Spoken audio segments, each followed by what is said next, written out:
നമസ്കാരം, ഞാൻ സജീഷ് ഗോവിന്ദൻ. ഡ്രൈവിംഗ് പഠിക്കുന്ന ആളുകൾ ശ്രദ്ധിക്കേണ്ട വെരി ഇമ്പോർട്ടൻ്റ് ആയ ഒരു കാര്യത്തെ പറ്റിയിട്ടാണ് ഇന്നത്തെ വ്ളോഗിൽ പറയുന്നത്. നമ്മുടെ വീഡിയോസിൽ പറയുന്ന കാര്യങ്ങളൊക്കെ നിങ്ങൾ പ്രാക്ടീസ് ചെയ്യുക. ഇനി വീഡിയോസ് കണ്ടിട്ട് നിങ്ങൾക്ക് മനസ്സിലാവുന്നില്ല, നിങ്ങളുടെ പേടി മാറുന്നില്ല എന്നുണ്ടെങ്കിൽ ആർട്ട് ഓഫ് ഡ്രൈവിംഗ് പ്രോഗ്രാമിൽ നിങ്ങൾ പങ്കെടുക്കുക. ഇതൊരു 1 day ട്രെയിനിങ് പ്രോഗ്രാമാണ്. പങ്കെടുക്കാൻ താല്പര്യമുള്ള ആളുകൾ വാട്സപ്പ് ചെയ്യേണ്ട നമ്പർ 9400600735. ട്രെയിനിങ്ങിൽ പങ്കെടുത്തു കഴിഞ്ഞാൽ ഒരു പേടിയുമില്ലാതെ പിന്നീട് നിങ്ങൾക്ക് ഡ്രൈവ് ചെയ്യാൻ വേണ്ടിയിട്ട് കഴിയും. ഇനി ഡ്രൈവിങ്ങിൻ്റെ തുടക്കക്കാർ പലപ്പോഴും ഫേസ് ചെയ്യുന്ന ഒരു പ്രോബ്ലം എന്താണെന്ന് വെച്ച് കഴിഞ്ഞാൽ, എതിരെ നിന്ന് ഒരു വണ്ടി വരുന്ന കാണുമ്പോൾ ഭയങ്കരമായിട്ട് പേടിക്കും. സൈഡ് കൊടുക്കാൻ വളരെ പാടുപെടുന്ന ആളുകളുണ്ട്. ഇവിടെ അധികം ആളും ചെയ്യുന്നൊരു മിസ്റ്റേക്ക് എന്താണെന്ന് വെച്ച് കഴിഞ്ഞാൽ, എതിരെ വരുന്ന വണ്ടികളെ കൂടുതലായിട്ട് ശ്രദ്ധിക്കുന്നു എന്നുള്ളതാണ്. കൂടുതലായിട്ട് ശ്രദ്ധിക്കുകയും ചെയ്യും. പിന്നീട് എന്ത് ചെയ്യും? റൈറ്റ് സൈഡ് നോക്കിക്കൊണ്ടാണ് പലപ്പോഴും സൈഡ് കൊടുക്കുന്നത്. എന്തിനാണ് റൈറ്റ് സൈഡ് നോക്കുന്നത്? റൈറ്റ് സൈഡ് നോക്കുന്നത് അവിടെ തട്ടാതിരിക്കണം, എതിരെ നിന്ന് വരുന്ന വണ്ടിയെ തട്ടാതിരിക്കണം. അതിനു വേണ്ടിയിട്ടാണ് റൈറ്റ് സൈഡ് നോക്കുന്നത്. അങ്ങനെ റൈറ്റ് നോക്കിക്കൊണ്ട് വളരെ ടെൻഷൻ അടിച്ച് ലെഫ്റ്റിലേക്ക് സ്റ്റിയറിംഗ് തിരിച്ചുകൊണ്ട് ആ വണ്ടി പോകുന്നവരെ വണ്ടിയെ തന്നെ നോക്കിക്കൊണ്ടാണ് പലരും ഡ്രൈവ് ചെയ്യുന്നത് കാണാറുള്ളത്. എന്നാൽ ഇങ്ങനെ ഒരിക്കലും ചെയ്യാൻ വേണ്ടിയിട്ട് പാടില്ല. ഇത് തെറ്റായ ഒരു രീതിയാണ്. നിങ്ങൾ ഡ്രൈവ് ചെയ്യുന്ന സമയത്ത് എതിരെ ഒരു വണ്ടി കണ്ടു എന്ന് വിചാരിക്കാം, ഒരു ബസ് എതിരെ നിന്ന് വരുന്നു എന്ന് വിചാരിക്കാം. ആദ്യം നിങ്ങൾ ബസ്സിനെ കണ്ടു, പിന്നീട് നിങ്ങൾ ബസ്സിനെ നോക്കിക്കൊണ്ടിരിക്കുകയല്ല ചെയ്യേണ്ടത്. പിന്നീട് നിങ്ങൾ ചെയ്യേണ്ടത് നിങ്ങളുടെ റൂട്ട് ക്ലിയർ ആണോ എന്ന് നോക്കുക. നിങ്ങൾ സൈഡ് ചേർത്തിട്ടാണോ പോകുന്നതെന്ന് കൃത്യമായിട്ട് നോക്കുക. നിങ്ങളുടെ മുന്നിലുള്ള വഴി ക്ലിയർ ആണോ എന്ന് നോക്കുക. അത് ക്ലിയർ ആണെന്നുണ്ടെങ്കിൽ പിന്നീട് നിങ്ങൾ ബസ്സിനെ ഒരുപാട് നോക്കേണ്ട കാര്യമില്ല.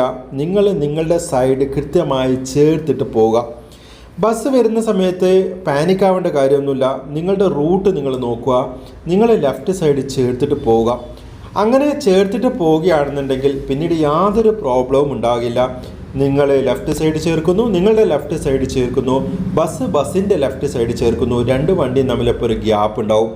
വണ്ടി ഇടിക്കുന്ന യാതൊരു പ്രശ്നവും അവിടെ വരില്ല. ഇനി ഒരുപക്ഷെ നിങ്ങൾ ലെഫ്റ്റ് സൈഡ് ചേർത്തിട്ട് പോയി, എന്നിട്ടും വണ്ടി ഇടിച്ചു എന്ന് വിചാരിക്കാം. മുന്നിലെ ബസ് വന്നിട്ട് ഇടിച്ചിട്ട് പോയി എന്ന് വിചാരിക്കാം. അങ്ങനെ ആയിക്കഴിഞ്ഞാൽ നിങ്ങൾക്ക് തീർച്ചയായിട്ടും കംപ്ലയിൻറ്റ് ചെയ്യാം. ബസ് ഡ്രൈവറുടെ പേരിൽ കംപ്ലയിൻറ്റ് കൊടുക്കാം. കാരണം എന്താണ്? നിങ്ങൾ കറക്റ്റായിട്ടാണ് പോയത്, ബസ് റോങ് വന്നിട്ട് ആക്സിഡൻ്റായി. അപ്പോൾ ഇത് മനസ്സിലാക്കിക്കൊണ്ടായിരിക്കണം ഡ്രൈവ് ചെയ്യേണ്ടത്. എതിരെ ഒരുപാട് വാഹനങ്ങൾ ഉണ്ടാവാം, ബസ് മാത്രമല്ല.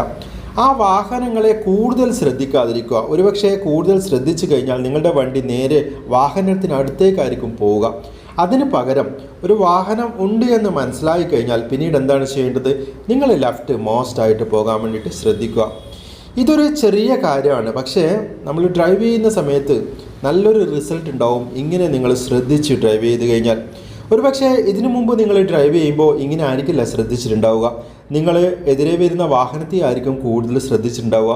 എന്നിട്ട് വളരെ ടെൻഷൻ അടിച്ച് വളരെ സ്ട്രെസ്സോട് കൂടിയിട്ട് നിങ്ങൾ സൈഡ് കൊടുത്തിട്ടുണ്ടാവാം.